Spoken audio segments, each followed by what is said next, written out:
Hey guys, it's Misty from the Book Rat, and it's time for this month's book chat. I had really intended to skip book chat this month because it's not like I have the time at all, but then I had someone ask me a question on Goodreads that I thought would actually be really good for discussion and would make a great book chat topic, so fine, you win.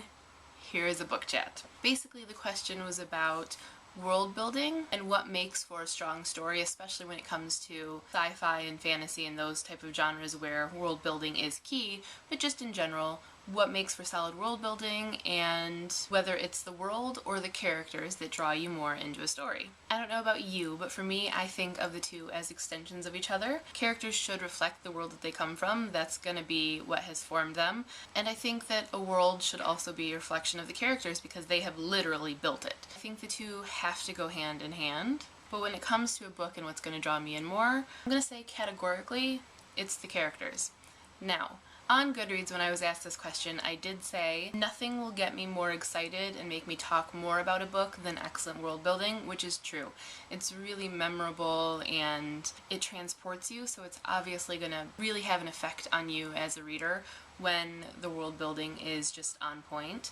But it's the characters that draw you into that world, and it's through their eyes and their experiences that you get to experience the world and get your point of view and get your knowledge and understanding. So sort of by necessity, they're the more crucial aspect of the story. I think that they'll also carry a story along. So you may read a story that the world building is only so-so or even non-existent if the characters convince you to do so and the characters are really solid and really engaging, but I don't think that you'll necessarily continue with or love a story based on good world building when the characters are really bland and boring and so-so. Characters are paramount. They're your into the story. They're your vehicle and they're what you need to pull you through and make you connect. Now, that being said, world building is crucial and can really make or break what would otherwise be a good story or an excellent plot or concept. And it's hard to say necessarily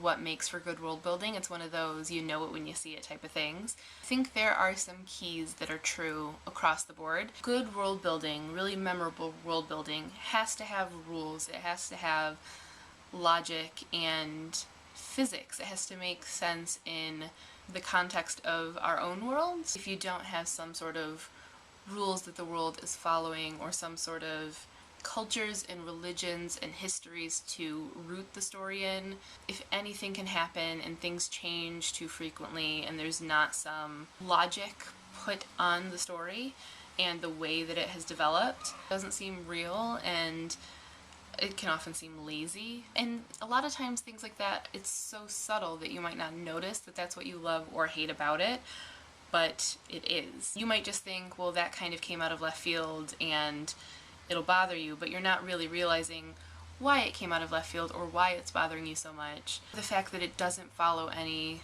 standard, any set of rules that would make this world make sense and make you believe the characters that came out of it. This is especially true of sci-fi and fantasy because you are basically creating your own rules and you're creating your own sciences or magic systems or belief systems or whatever it may be. There needs to be some coherence to that, and there needs to be something that just absolutely feels natural and feels effortless about it and not ponderous and not nonsensical. One of the questions I was asked is, how can you tell when it's good world building versus info dumping? And I think everyone has a different tolerance for info dumping, but my sort of rule of thumb and what I said as a response was good world building will make you develop a connection to the story. Info dumping will make you develop a headache. I don't think that we need to know necessarily everything at once to enjoy a story. I think a slow reveal and some things being left to us to figure out and puzzle together, being revealed through the characters, their actions, their statements, their histories, any prejudices that they encounter, any laws that they run afoul of, you're not gonna know about that all up front. It would be really just too much to absorb if you did know about it all up front. Which brings me back to another thing I said as an answer. If I just walk up to you and introduce myself and tell you my entire life story, you're gonna be like, okay, peace out. That's just way too much, and you're gonna think I'm a crazy person, and it's more than you ever wanted to know.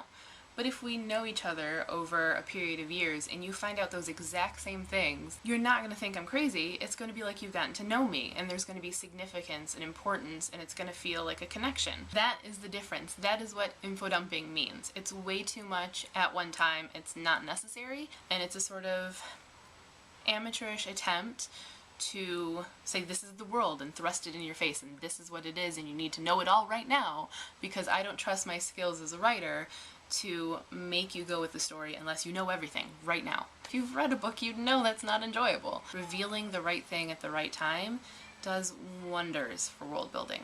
Now, that isn't to say that I haven't loved stories that do have some info dumping. There are exceptions to every rule. Dune by Frank Herbert, Daughter of the Forest by Juliette Marillier, which is one of my favorite books. Those do have some info dumping qualities to them, but they're both stellar, amazing books regardless. There are, of course, books that really show how skillfully world building can be done. Again, your tolerance may be different, so what I may like, you may find to be too many details.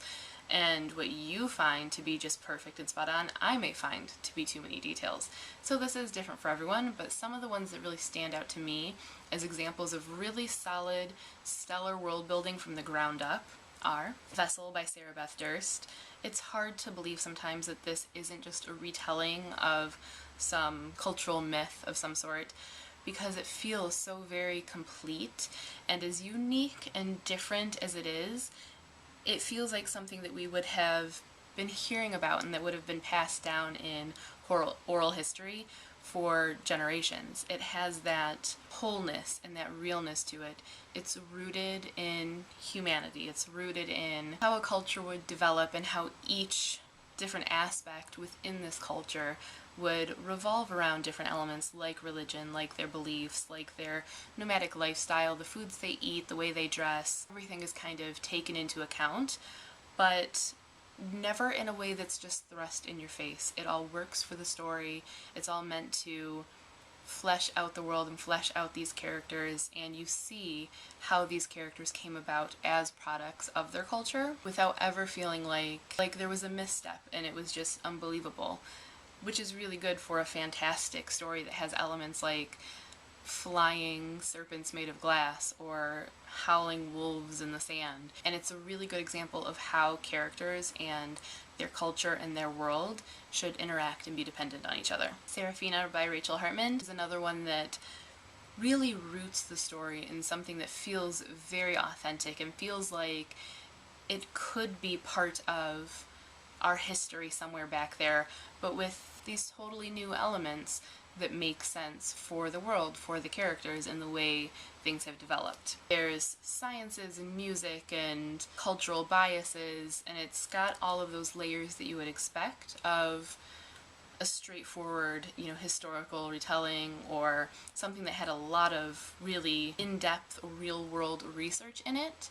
But it is its own world. It is its own landscape. It's been built from the ground up, but with a really solid grounding in things that we understand and can relate to. Have such a detailed and fleshed out world, be so seamless, and avoid info dumping so skillfully is really, really impressive. The Chaos Walking series by Patrick Ness, which not only has a completely new world on a completely different planet, but it also has a completely new means of communication, potentially something that could have really bogged down the story and overwhelmed the reader and just been an awful headache to try to absorb, and instead it was seamless, it made sense with the characters.